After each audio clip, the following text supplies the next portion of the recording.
దేవుడు అసహించుకునేటువంటి విషయాలలో ఒకటి ఏంటంటే లేని వాటిని కల్పించి చెప్పడం, చాడీలు చెప్పడం, కొండెములు చెప్పడం దేవుడు అసహించుకునేది. హల్లెలూయా, హల్లెలూయా. ఇలా చాడీలు చెప్పడం వల్ల ఏమవుతుందో తెలుసా? అక్కడ జగడములు పుట్టిస్తారు. హల్లెలూయా. అంటే అలా ఇక్కడ మాటలు అక్కడ, అక్కడ మాటలు ఇక్కడ చెప్పడం వల్ల ఏమవుతాయి? గొడవలు వస్తాయి, కలహాలు వస్తాయి. దేవునికి మహిమ కలుగును గాక. ఆమేన్, హల్లెలూయా. కలహాలు పుట్టించేవారుగా మనం ఉండకూడదు, గొడవలు పుట్టించేవారంగా మనం ఉండకూడదు. దైవ భక్తి కలిగిన స్త్రీలుగా అసలు ఇక్కడ మాటలు అక్కడ, అక్కడ మాటలు ఇక్కడ చెప్పే ఆ చాడీలు కొండెగత్తులుగా మనము ఉండకూడదు. దేవునికి స్తోత్రం, హల్లెలూయా. ఇది దేవునికి అసహ్యమైనదని వాక్యం సెలవిస్తూ ఉంది. ఒక రోజున మేము చదువుకుంటున్నప్పుడు హాస్టల్లో సీనియర్ ఒక అక్క ఉండేది. నిజంగా ఆమె కొంచెము దైవ భక్తిగా ప్రార్థన చేసుకుంటూ ఉండేది.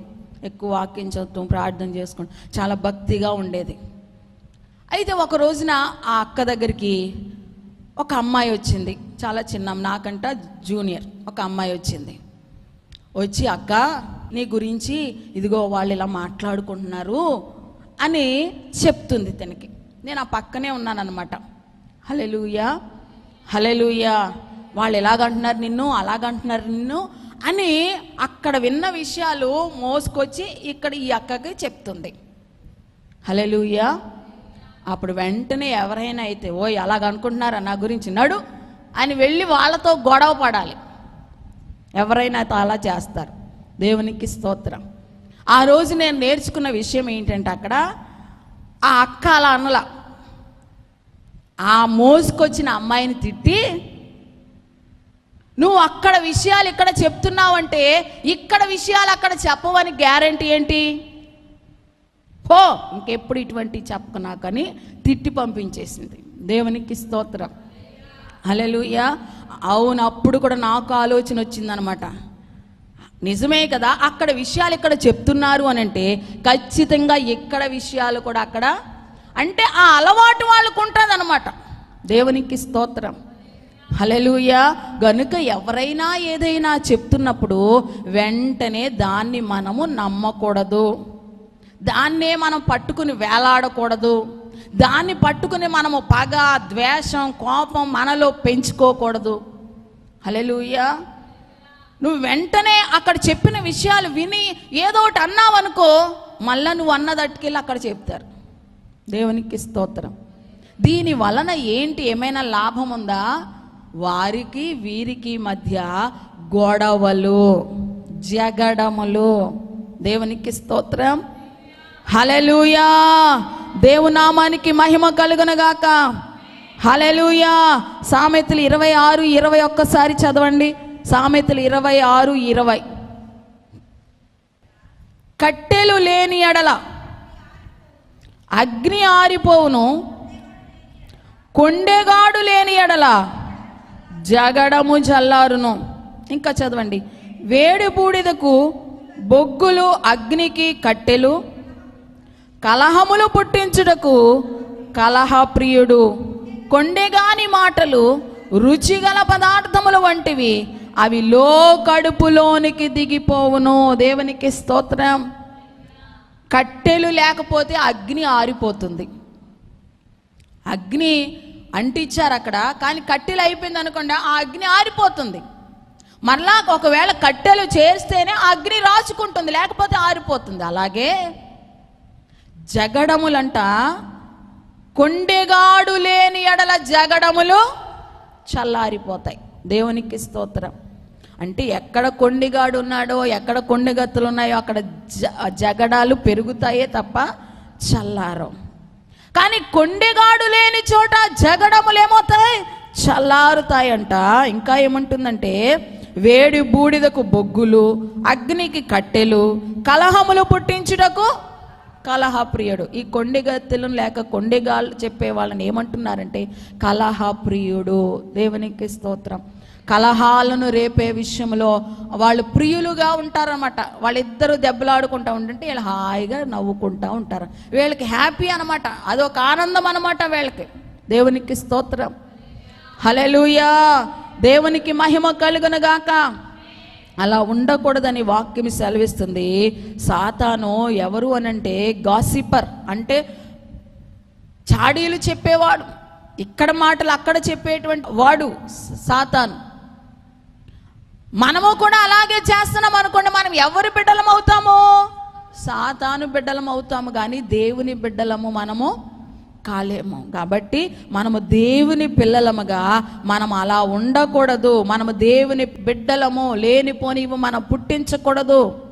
ఒకవేళ ఎవరి గురించి అయినా నీకు విషయము తెలిసినా అది మరలా మోసుకుని అక్కడికి వెళ్ళకూడదు. హల్లెలూయా, హల్లెలూయా. బైబిల్లో చెప్తా ఉంది, పరుల గుట్టు బయట పెట్టకూడదంట. ఏం చేయకూడదు చెప్పండి? ఇక్కడ ఒక మాట 25:9 ఒకసారి చదవండి. 25:9.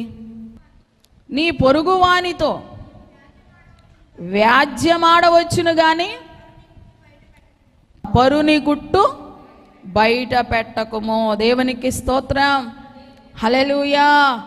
ఏమాత్రం కూడా నీకేమైనా విషయం తెలిసినా ఆ విషయాలు బయట పెట్టకూడదు. పరుని గుట్టు బయట పెట్టొద్దు అని వాక్యం స్పష్టంగా చెప్తా ఉంది. దేవునికి స్తోత్రం. హల్లెలూయా. దేవునామానికి మహిమ కలుగును గాక. ఆమేన్. హల్లెలూయా. ఎవరి గుట్టు నువ్వు బయట పెట్టకూడదు. నీకు ఏదైనా విషయం తెలిసి అది నీ మనసులో దాచుకో, లేక వాళ్ళ గురించి దేవుని సన్నిధిలో ప్రార్థన చేయి, వాళ్ళని మార్చమని ప్రార్థన చేయి. వాళ్ళు ఏం చేస్తున్నారో ఏంటో అవన్నీ మనం ఆలోచన చేసి వాళ్ళ విషయాలన్నీ ఇంకొకరికి చెప్పి వాళ్ళ యొక్క ఇమేజ్ మనం పాడు చేసే వారంగా మనం ఉండకూడదు. కనుక మనము దైవభక్తి కలిగిన స్త్రీలకు తగినట్టుగా మనం ఎలా ఉండాలంటే మరి చక్కని స్త్రీలముగా మనం ఉండాలి. చాడీలు చెప్పే అలవాటు మనకి ఉండకూడదు. దేవునికి స్తోత్రం. హల్లెలూయా. మన పాటల పుస్తకంలో 286వ పాట ఏంటంటే ముసలమ్మ ముచ్చట్లు కట్టిపెట్టి. ఒకసారి చదువుతున్నాను, జాగ్రత్తగా వినండి. ముసలమ్మ ముచ్చట్లు కట్టిపెట్టి పరిశుద్ధ గ్రంథాన్ని చేతపట్టి దీక్షతో నడుము కట్టి ఇంటింటా తలుపు తట్టి యేసయ్య ఊసే చెప్పమ్మ. ఎవరు ఊసి చెప్పాలంటే ఇంటింటా తలుపు తట్టి వాళ్ళ ఊసు వీళ్ళ ఊసు కాదు చెప్పవలసింది. మనము దీక్షతో నడుము కట్టుకుని ఎవరు ఊసు చెప్పాలి? యేసయ్య ఊసే మనము చెప్పాలి. దేవునికి స్తోత్రం. మొదటి చరణం ఏమంటుందో తెలుసా? ఆ ఇంటి సంగతులన్నీ ఈ ఇంటికి మోసావమ్మా, పొరుగింటి విషయాలన్నీ చాటింపు వేసావమ్మా. ఇక్కడ మాటలు అక్కడ చెప్పి మంచిని చెడుగా చెప్పి రెచ్చగొట్టే పనులే మానమ్మా, చిచ్చు బెట్టబాకే చిన్నమ్మ. దేవునికి స్తోత్రం. రెచ్చగొట్టే విధంగా మనము ఉండకూడదు. చిచ్చులు పెట్టే వారంగా, జగడాలు పుట్టించే వారంగా మనం ఉండకూడదు. పొరుగింటి విషయాలన్నీ చాటింపు వేసే వారంగా మనము ఉండకూడదు. దేవునికి స్తోత్రం. ఇంకా కల్పించిన కథలంటే చెవు కోసుకుంటావమ్మా, చెడు మాటల సభలంటే నువ్వే ముందుంటావమ్మా. విన్నదానికి కొసరు వేసి, అసలు నువ్వు విన్నది ఇంత అయితే దానికి ఇంత చేర్చి అసలు ఉన్నదాన్ని మార్చేసి కొండాలు చెప్పొద్దమ్మా, జగడాలు పెట్టకు పెద్దమ్మ. దేవునికి స్తోత్రం. ఇప్పుడు నేను చెప్పిన మాటలన్నీ ఈ పాటలో ఉన్నాయి. మంచిగా ఉన్నవాళ్ళను చూస్తే కన్నెర్ర చేస్తావమ్మా, హెచ్చింపబడుతూ ఉంటే అపనిందలు వేస్తావమ్మా. వ్యంగ్యపు మాటలు కత్తిన దూసి చల్లగా గుండెను కోసి గాయాలు చేయవద్దమ్మా, నోటికి ఉండాలి హద్దమ్మ. దేవునికి స్తోత్రం. మన నోటికి ఏముండాలి? హద్దు ఉండాలి. విస్తారమైన మాటల్లో దోషం ఉంటుందంట. ఊరకొనక మాటలాడు వాడు తనకే హాని తెచ్చుకుంటాడంట. దేవునికి స్తోత్రం. హల్లెలూయా. మన నోటికి హద్దు ఉండాలి, మన నోటికి కళ్ళెం పెట్టుకోమన్నారు. అందుకనే బైబిల్లో యాకోబు భక్తుడు, నీవు నోటికి కళ్ళెం పెట్టుకోకుండా నేను భక్తి గలదాన్ని అని అనుకుంటే నీ భక్తి వ్యర్థమే. హల్లెలూయా. మన నోటికి ఏం పెట్టాలి? కళ్ళెం. అంటే గుర్రానికి పెడతారు కళ్ళెం, అటువంటి కళ్ళెం పెట్టుకోవాలి. వ్యర్థమైన మాటలు, చాడీలు చెప్పేటువంటి మాటలు, ఇక్కడ మాటలు అక్కడ చెప్పే మాటలు, లేనివి కల్పించి చెప్పే మాటలు, రెచ్చగొట్టే మాటలు, జగడాలు పుట్టించే మాటలు. దైవ భక్తి కలిగిన స్త్రీలుగా మనలో ఉండకూడదు. హల్లెలూయా, హల్లెలూయా. దేవునికి మహిమ కలుగునుగాక. ఆమేన్. హల్లెలూయా, హల్లెలూయా.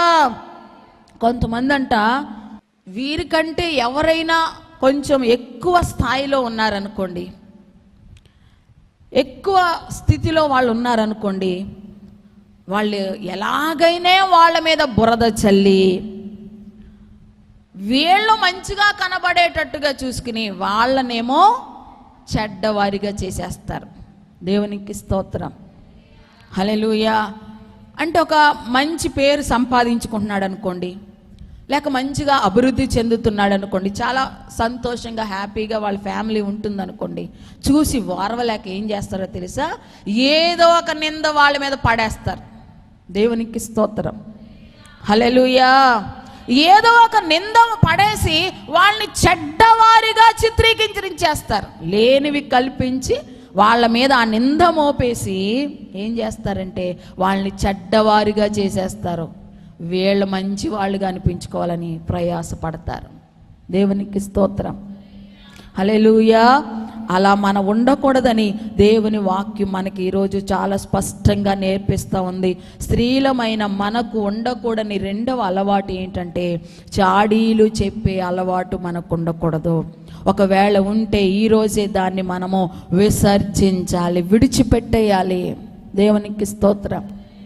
కుటుంబాల మధ్య జగడాలు పుట్టించే వారంగా, గొడవలు పెట్టే వారంగా, మనుషుల మధ్య మనస్పర్ధలు తెచ్చే వారంగా మనం ఉండకూడదు. ఈ అలవాటును మనము మానుకోవాలి.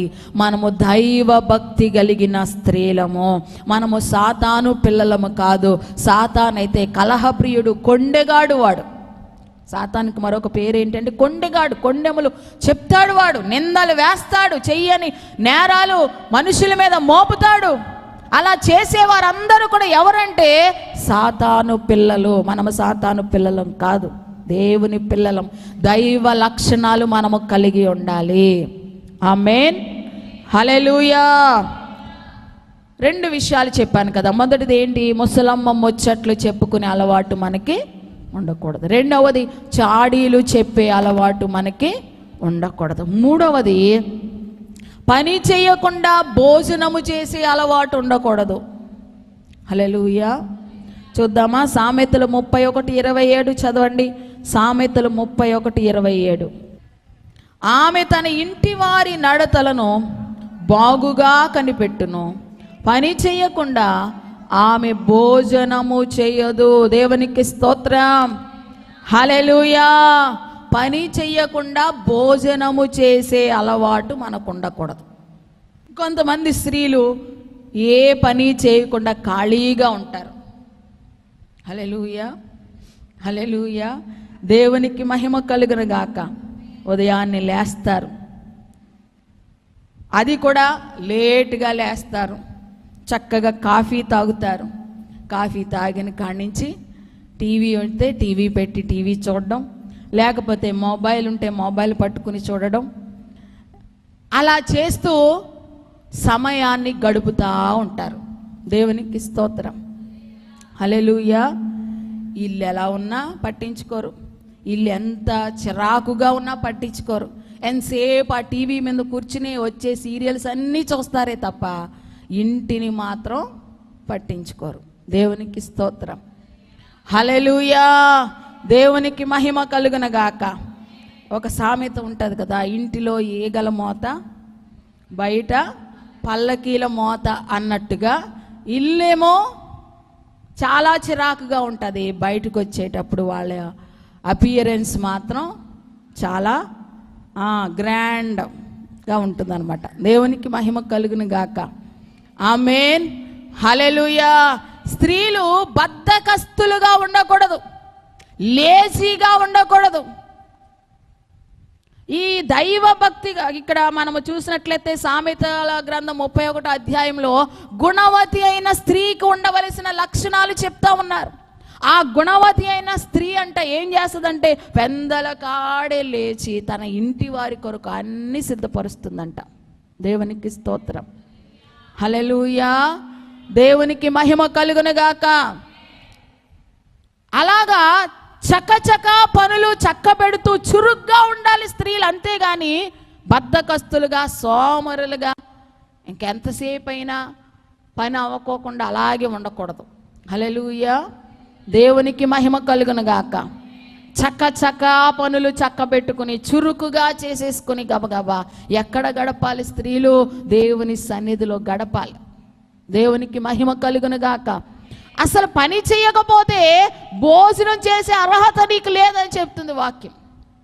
పౌలు గారైతే స్పష్టంగా చెప్తున్నారు ఆ మాట. ఒకసారి చదువుదామా? 2వ దెస్సలోనికలకు రాసిన పత్రిక 3వ అధ్యాయం 11-12 వచనాలు. దెస్సలోనికలకు రాసిన 2వ పత్రిక 3వ అధ్యాయం 11-12 వచనాలు.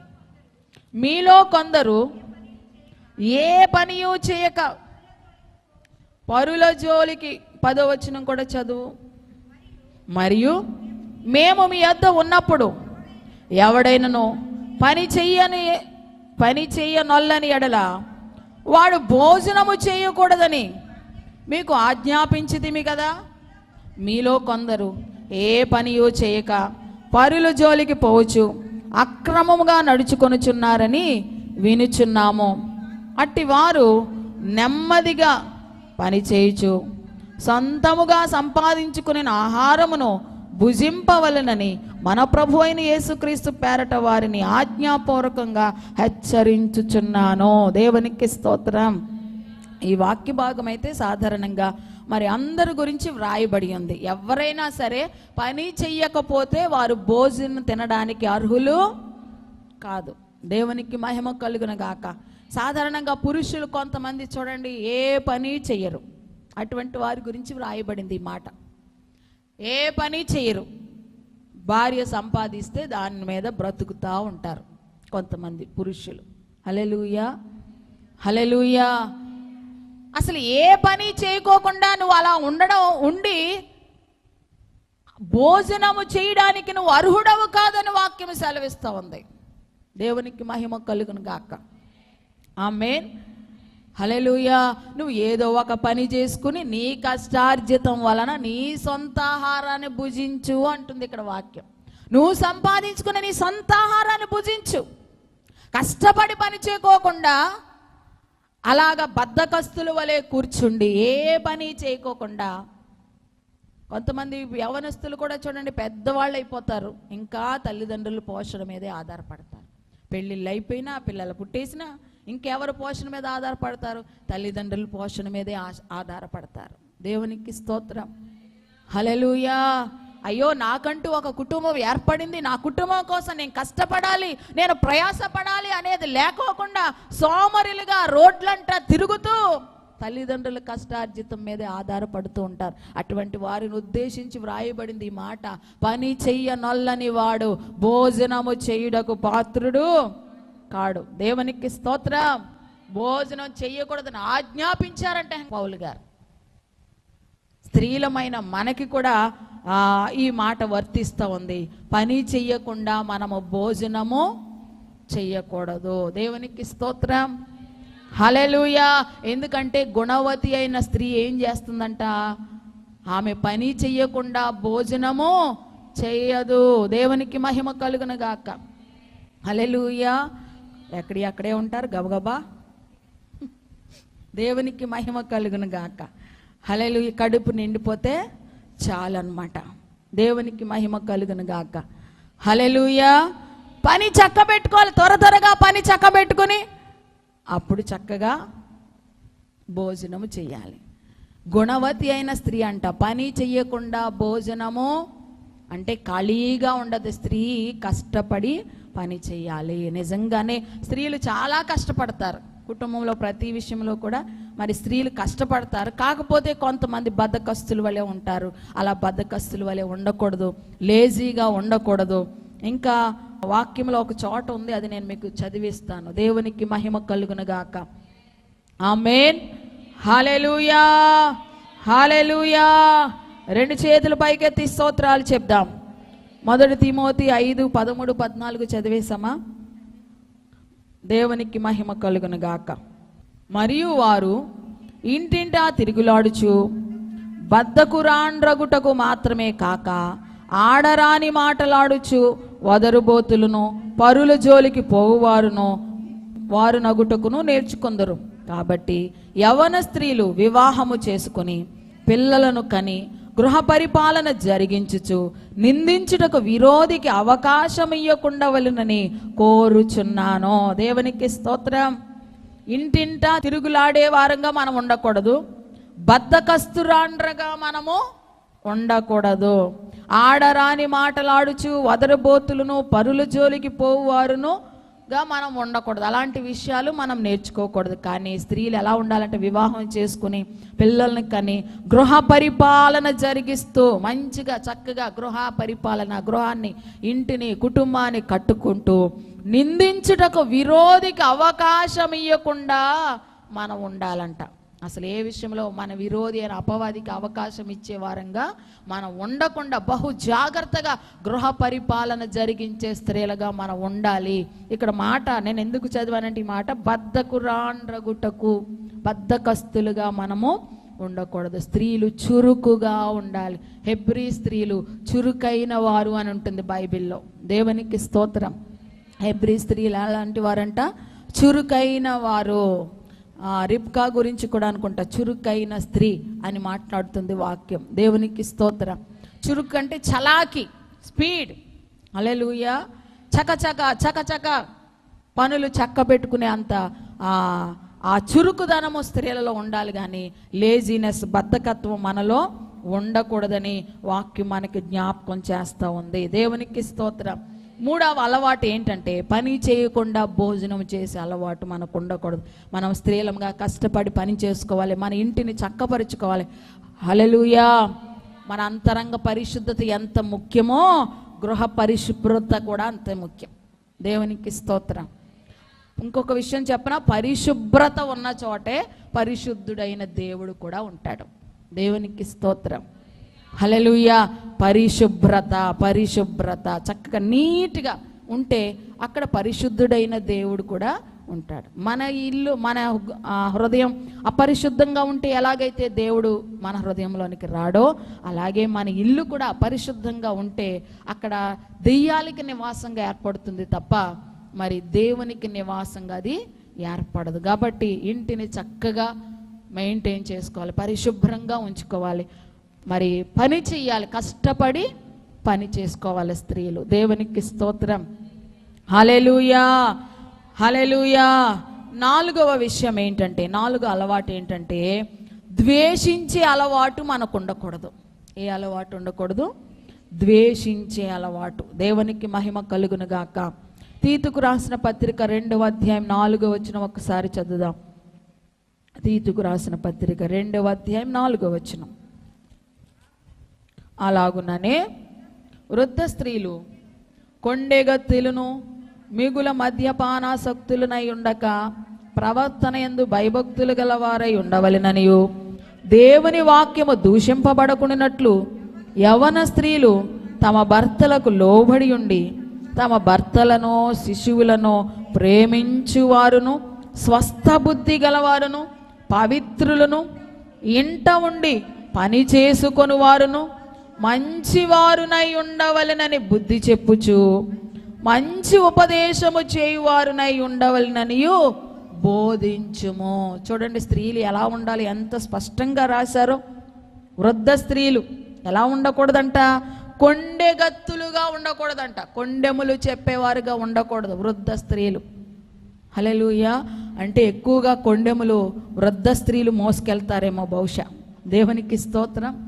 అంటే వయసు పైబడిన వారు మోసుకెళ్తారేమో. అందుకని ఇక్కడ స్పష్టంగా రాస్తుంది వృద్ధ స్త్రీలు కొండెగత్తులుగా, కింద అయితే అక్కడ ఉంది అపవాదులు. అపవాదు అంటే లేని వాటిని మోసే, అపనిందలు వేసేవారిగా ఉంటారనమాట. అలా ఉండకూడదని వాక్యం ఇక్కడ జ్ఞాపకం చేస్తుంది. రెండవది ఏంటంటే మిగుల మద్యపానాసక్తులై ఉండక. ఎవరి గురించి రాశారు ఈ మాట? స్త్రీల గురించి. ఏం రాశారు? మద్యపానాసక్తులు. మద్యం అంటే ఎవరు త్రాగుతారు? మగవారు కదా. మరి ఇక్కడ ఏంటి? స్త్రీల గురించి రాశారు. హల్లెలూయా. నేటి దినాల్లో ఎప్పటి నుంచో స్త్రీలు కూడా మద్యపానాసక్తులై ఉన్నారు. దేవునికి స్తోత్రం. హల్లెలూయా, హల్లెలూయా. అప్పుడైతే కొంచెం మామూలుగా అనాగరికంగా ఉండేదేమో. ఇప్పుడైతే కొంచెం ఫ్యాషన్గా క్లబ్స్ అని అవన్నీ మొత్తానికి దాంట్లోనికి వెళ్ళి తాగుతున్నారు, అంతే తేడా. దేవునికి స్తోత్రం. హల్లెలూయా, హల్లెలూయా. పురుషుల కంటే స్త్రీలు. మొన్న ఆ మధ్యన అక్కడ వార్తల్లో విన్నాను, ఒక ఆవిడ ఫుల్గా తాగేసి రోడ్డు మీద మరి విచ్చలవిడిగా ప్రవర్తిస్తూ ఉంది. హల్లెలూయా, హల్లెలూయా. అందుకని ఇక్కడ వాక్యం సెలవిస్తుంది, స్త్రీలు మద్యపానాసక్తులై ఉండక. క్లబ్స్ అని మరి ఇవన్నీ ఉన్నాయి కదా, దాంట్లో ఏం చేస్తున్నారు? స్త్రీలు వెళ్ళి తాగి తందనాలు ఆడటం. ఇంక అంతకన్నా పని చేసే పని ఏమీ లేదు. దేవునికి మహిమ కలుగును గాక. ఆమేన్, హల్లెలూయా. మద్యపానాసక్తులుగా ఉండకూడదు. ఇంకా అంటుంది కదా, ప్రవర్తన యందు భయభక్తులు గలవారై ఉండాలి. ప్రవర్తన విషయంలో ఎలా ఉండాలంట? భయభక్తులు. దేవుని అంటే భయము, భక్తి కలిగి మన ప్రవర్తనను మనము జాగ్రత్తగా కాపాడుకోవాలి. తర్వాత అంటుంది కదా, దేవుని వాక్యము దూషింపబడకుండానట్లు యవ్వన స్త్రీలు తమ భర్తలకు లోబడి ఉండి తమ భర్తలను శిశువులను ప్రేమించువారుగా ఉండాలంట. నువ్వు నీ భర్తకు లోబడకపోతే, నీ భర్తను నీ బిడ్డలను నువ్వు ప్రేమించకపోతే ఎవరు దూషింపబడతారంట అక్కడ? దేవుని వాక్యం అంటే దేవుడు దూషింపబడతాడు. దేవుడు దూషింపబడకుండా నువ్వేం చేయాలంట? నీ భర్తను గౌరవించి లోబడి ఏం చేయాలి? నీ భర్తను నీ శిశువులను ప్రేమించేవారుగా ఉండాలి. దేవునికి స్తోత్రం. హల్లెలూయా.